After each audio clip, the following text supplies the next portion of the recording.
ஜெயபாரதி தன்னோட வீட்டில் குழந்தையிலேருந்து வளர்றத ரொம்ப அழகாக காட்டியிருப்பாங்க. ஒரு பொண்ணுக்கு வீட்டில் இருக்க ரெஸ்ட்ரிக்ஷன்ஸை ஜெயாவோட பேரண்ட்ஸ் ஜெயாவையும் ஜெயாவோட பிரதர் ஜெயனிக்கும் இடையில நடத்துறதுல ரொம்ப அழகாக யதார்த்தமாக காட்டியிருப்பாங்க இந்த மூவி டீம்.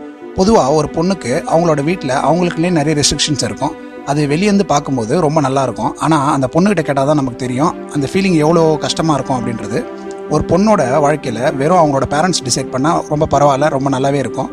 ஆனால் பல வீட்டில் பொண்ணோட பேரண்ட்ஸுக்கிட்ட அவங்களோட ரிலேட்டிவ்ஸ் தான் இன்ஃப்ளூயன்ஸ் பண்ணியிருப்பாங்க. அதை கூட இந்த படத்தில் ரொம்ப அழகாக கவர் பண்ணியிருப்பாங்க.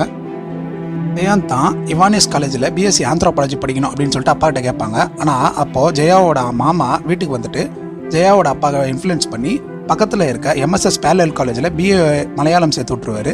இது இடத்துல ஒரு விஷயத்தை நான் உங்கள்கிட்ட சொல்ல ஆசைப்பட்றேன்.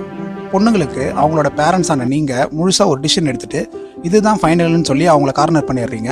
அப்போது அந்த ப்ராப்ளம் மேபி எண்ட் ஆகலாம். ஆனால் நீங்கள் பெருசாக பிளான் பண்ணி வச்சுருக்க ஃப்யூச்சர் டிசிஷன்ஸ்லாம் இதே மாதிரி முடிவு பண்ணிக்கலாம் அப்படின்னு நினைப்பீங்க. ஆனால் பொண்ணுங்களோட பார்வையில் நீங்கள் எப்போவுமே உங்கள் சந்தோஷத்துக்காக அவங்கள கார்னர் பண்ணுற மாதிரி தோண ஆரம்பிச்சிடும்.